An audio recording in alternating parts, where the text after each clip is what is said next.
Hey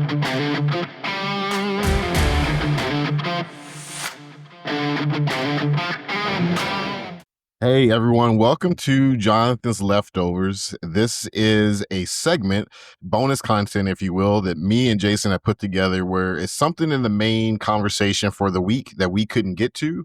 And so we want to give you an extra helping to give you some practical wisdom on how to deal with the topic that we were dealing with this week. This week's topic from the main episode was talking about being intentional and communicating with our children, whether it's criticism or compliments. And so Jason, I know there was a couple things that we wanted to jump onto here in the Jonathan Leftovers segment to give the guys and the gals out there that are listening. And I'll kick it off. Like, one of the things that we get to talk about on Tuesday's main episode, which I encourage everyone go back, download, listen to, but it was covering our children in prayer. And one of the most powerful examples of why that's really crystal clear good guidance for communication and how to love and to be intentional is Job. We find it in Job 1:5. He prayed over his children. That's what the Bible kind of gives us that picture. Even though they weren't in his house, he was like, they might have sinned. Lord, let me be the intercessor. Let me step in, try to do the best I can. No, it's good. So on the flip side of that, the moment, and I don't know why this is just now clicked in my head after all these years, it's not the Three Stooges moment where Mo slaps Larry and Curly and goes, "That's for what you did," and he hits him again, and goes, "That's for the things you did when I was gone that I didn't know about." Yeah. You know, it's not. He covers them in prayer. Yeah. And if you're not praying for your kids, if you're not praying for their future spouses, oh man, and the friends that surround them with godly friends, remove those who aren't, then you're missing. Man, you're missing a lot, Jason. That's and a I love it. purposeful conversation between you and God the Father about the people that you're good stewards. You have to be a good steward of, right? I love it, Jason. And I can't remember. It was during the Super Bowl. I saw this powerful commercial, and it was probably from the group. They do an amazing job every year, but it ties into this. They do the Jesus commercials, and I'm sure everyone out here, guys, you know what I'm talking about. He's us or something like that. But anywho, they talk about the most powerful little thing called the huddle. And we do this in all walks of life, especially you guys in the military. You get together before you're about to go and do something, and you make sure everyone's on the same sheet of music. You bring the person in that might be the proverbial weaker link, and you make sure they're dialed in. You know what prayer does? When you pray with your children daily, you bring them into that conversation with the king, and you make sure that they are latched up with the source of everything that they will need in life. And you're demonstrating to them, this is where I get it. All the things you thought dad did right, this is how we get to that point. We huddle up with God and get into some prayer. No, that's absolutely right. I think that's important in the huddle. How do you do your huddle?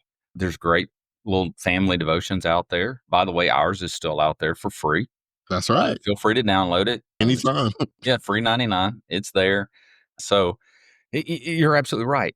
What do you do? What's your huddle? What's your purposeful conversation? Is your purposeful conversation when you sit down and eat dinner at the table? Do you realize it's a captive audience? You're sharing something together. And if you really look at it from a cognizant development perspective, which is, super weird, but look, you are tying a statement to the senses of eating and all the senses that say, hey, I'm going to improve memory, right? Because it really, memory is pretty complicated. You draw in all these other things, but it could be over, if you have a burnt meal, whatever. We don't have those at my house. I'm going to go ahead and tell you, my wife's a great cook, not referencing her in any way. But if you do, that's a nice disclaimer, by the way, but good. Absolutely. It's a safety disclaimer. Nope. It's great. She absolutely is wonderful. I really do. And tolerates me a lot. But you're right. It's those think about it. Jesus, the Last Supper, we talk about it. It was a purposeful conversation. Yes. That's a great one. This is the bread. This is the the wine or the grape juice or whatever it was, And I love that. No, yeah, man. I think the other point, Jason, you started in the main episode, and I was like, ah, man, he's gonna. I was like, I don't. I'm gonna lose a whole point for Jonathan's leftovers, but it was a great point to reiterate. No matter, even if you would, it's still a great point to bring out to guys the power of grace, Oh, and most importantly, the Father's role in restoration. You are the centerpiece for restoration in your home, whether you realize that or not, guys. And here's why: because God demonstrates that time and time again. The crucifixion came the painful agony as God the Father watched his perfect son die on the cross for every person who's ever been born, would have been born, every single sin. Jesus took it on the chin for us. He watched that. But you know what he brought next? He brought the restoration, which was the resurrection, where all power, as the Bible tells us, all power in heaven and earth was given to his son, right? So that is your balance, right? And the prodigal son, as Jason hit on in the main episode, Luke 15 and 20, you see this. The father was already ready to receive the son, even though he didn't deserve it. he was way off. There you go. He was way off. His dad runs to him. So, all right. So I love our conversations because I'm, so many things connect in my head, all the time. So I'm scribbling. We focus on the crucifixion. We focus on the pain as a parent, as a man, right? Yeah. You think about it. So many people get caught up on the display of power means somebody has to receive it in a bad way, right? Yes. They beat that person down or, whatever, right? We focus on that. And even in Christianity, we focus very heavily on the crucifixion. But Jesus focused on the resurrection. It's all about the resurrection. Yeah. Even when he talks about the crucifixion to his disciples, and Peter, whom I love, I love I'm Peter. going to meet that guy. And he's way smarter. And I, I thank you for helping me relate to you so much. And he's like, nope, can't go to the crucifixion. But Jesus goes, but that's how I'm going to get to the restoration, Yeah. right? All those purposeful conversations move you to that restoration. Yes. That's what it's for. Yeah. Hey man, that wooden spoon, that correction, whatever, it's to get to the restoration. It's not just we mistake power as being, well, I just beat that down and that's it. Yeah. No. Do what I say, because I'm Yeah, I'm do what I I'm in say, charge. and Yeah. my And it's kids like, obey me okay. because they're afraid of me and this, that, and the other. Yeah. No, I don't. I obey God because I love him and I want to have a close relationship with him, right? Yes. Yes. So, I love it, Jason. And that's the thing, you have to teach your children that mistakes don't define them. yeah. How often were we just left in limbo? And again, it doesn't matter who it was, it wasn't necessarily intentional. But if Mhm, you never go to make that closing gap between discipline and restoration, you mhm. leave someone feeling, and if it happened in a military sense, we've all stood there and we watched someone just get it like tore out the frame. Oh, yeah. A and it's a different world, I get it. We're not necessarily trying to build back some restoration. I'm trying to get you where you don't destroy your teammates Yeah. or other government property, right? But God does do that for us. God Yeah. offers grace. And as fathers and as husbands, as men, we are to model who?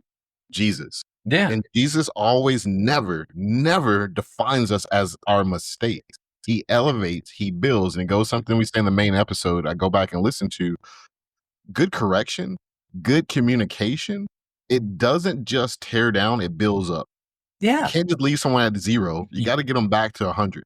We tell people all the time, because you are more than the summation of your mistakes. Yeah. You are, right? So when we sit down and talk to our children or to those that love us, we have a super powerful voice. Is their life only about the crucifixion, only about the problem? Because they're like, oh my gosh, I've made a mistake. Will you always see me as this mistake? And the Yeah. truth is no, I see you under this grace, the same as the Father sees us, thanks to Jesus Christ, right? We got to get them to that point. Yes. And I think that's super. Yeah, I love the grace comment. Yeah, brother. So you had another point? No, Or oh, that was it. That was a plate full of mashed potatoes that we just gave him. all But right. Well, I got something I gotta share with you, yeah, and it sure. dawned on me last night. So, I was listening to Where Does God Talk to Jesus? I was Googling that up, right? Reading and reading and reading. It comes to the Mount Transfiguration, and I'm there, right?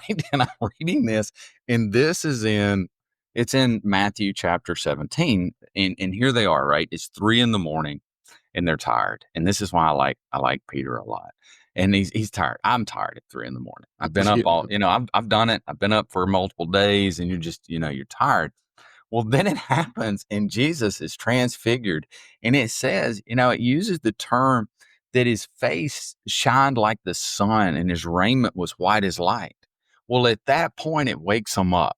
I believe wholeheartedly and I could be wrong, but it wakes them up. Yeah. And it's one of those like, "Oh, brother, where art thou? How's my hair?" He makes up and Peter Yeah. goes, "Oh, this is great. Hey, glad we're here," which is typical. I would have done the same thing, I'm sure. Like, "Hey, I'm super glad we're here. I Yep. wasn't sleeping." Yeah. But I'm locked in. Good to go. locked in, we need to build a temple here, to Moses and to Elijah. And but then the booming voice comes in of God the Father. It says, literally, "This is my son in whom I'm proud," right? And I love that because that's a purposeful conversation. And Yes. what he does is he settles the water Yep. and he goes, "Stop talking. This is not what this is about. It's about my son." Yep.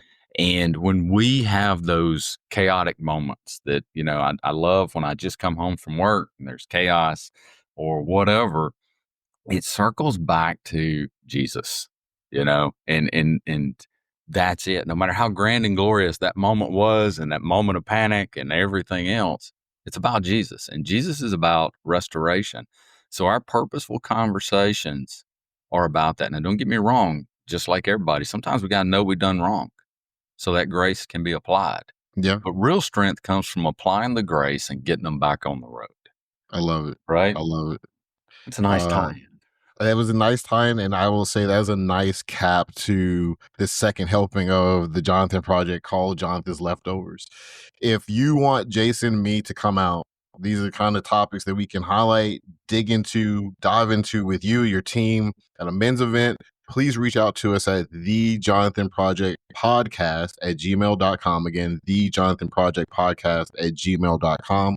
Jonathan's Leftovers, the main episodes, Jonathan's Project Podcast, all that comes out on Apple, iHeartRadio, Amazon Music, Spotify, you name it, you're going to find us there. So please look us up, subscribe so you don't miss an episode. Jason, wonderful conversation. Glad we could give this bonus content to the faithful followers that are praying and listening to us out there. And I look forward to talking to you again soon. See you, buddy. All right. Bye.